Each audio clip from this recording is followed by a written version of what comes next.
Kalau Tuhan itu memuliakan yang namanya habaib dan dia beda dengan manusia lain, maka Tuhan diskriminasi. Tetapi itu kan tafsir yang menyatakan bahwa Tuhan memuliakan para habaib. Ada tafsir lain kan, ada mazhab lain, ada Mu'tazilah, ada yang lain-lain. Nah, gue akan pindah mazhab. Gue cari Tuhan yang tidak diskriminasi. Tapi kalau memang tidak ada lagi, ya ngapain? Gue murtad aja. Demi Allah, gue akan murtad kalau Tuhan itu diskriminasi. Aku gak butuh Tuhan yang diskriminasi. Tuhan ya yang adil, yang maha adil.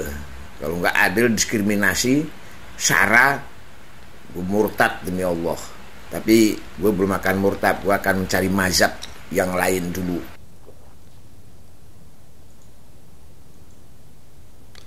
Assalamualaikum warahmatullahi wabarakatuh. Hamdan wa syukran lillah, nahmaduhu wa nasta'inuhu wa nastaghfiruh wa na'udzu billahi min syururi anfusina wa min sayyiati a'malina. Man yahdihillahu fala mudilla lahu wa man yudlil fala hadiyalah. Asyhadu an la ilaha illallah wahdahu la syarika lah wa asyhadu anna sayyidana Muhammadan abduhu wa rasuluh ba'athahu Allahu rahmatan lil alamin. Wa nusalli wa nusallim alaihi wa ala alihi fil awwalin wal akhirin wa fil mala'il a'la ila yaumiddin.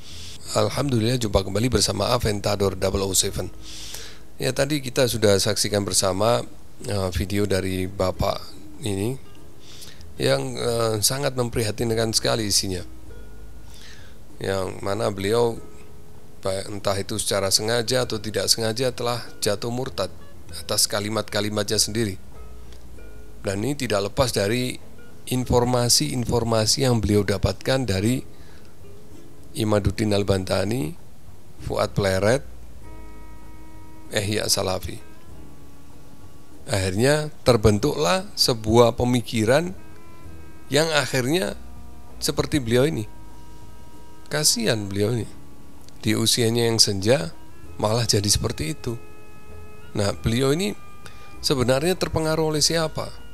Kalau terpengaruh oleh gangster, oleh orang yang ateis, oleh preman, itu masih wajar.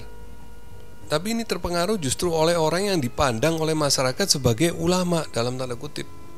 Seorang yang digelari sebagai kiai seperti Imaduddin Al-Bantani, Fuad Pleret, Ihya Nur Salafi.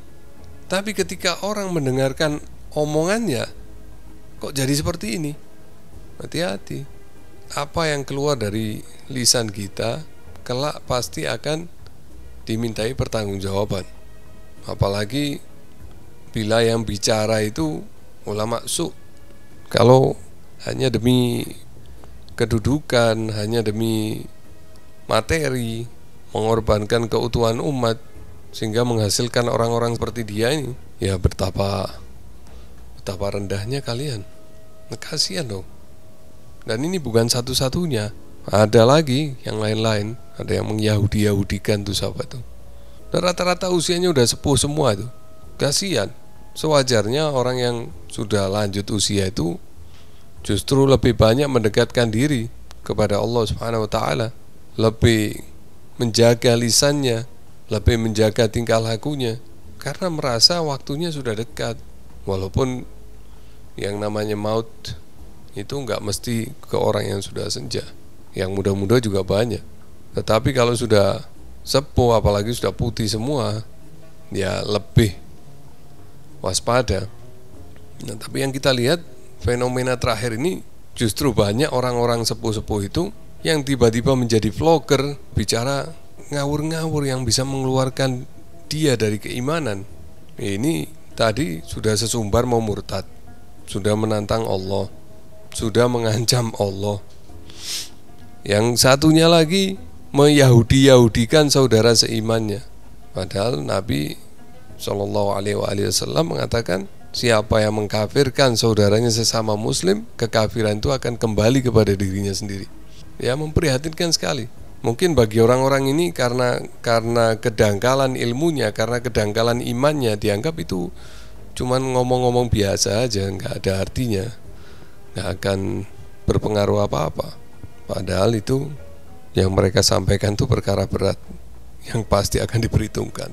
Nah ini kok bisa orang seperti Haji Imad, ya mohon maaf, saya nggak akan lagi panggil dia sebagai kiai, karena setelah saya pikir-pikir, saya kasihan dengan kiai-kiai yang baik-baik, karena saya merasa saya mensejajarkan beliau-beliau itu dengan dia, dengan Kiai, dengan Imaduddin Al-Bantani, dengan Haji Imad. Ya mohon maaf, saya kira udah cukup 66 konten saya selalu menyebutnya dengan Kiai Haji Imaduddin Al-Bantani. Udah cukup lah. Saya merasa sedih, saya merasa menyesal setiap kali saya menyebut namanya itu dengan Kiai Haji. Saya merasa saya telah menyakiti kiai-kiai yang baik-baik dengan menyamakan gelarnya dengan Imaduddin Al-Bantani. Ya, toh ilmu secara usia juga masih di bawah saya. Ya, cukup panggil Imaduddin.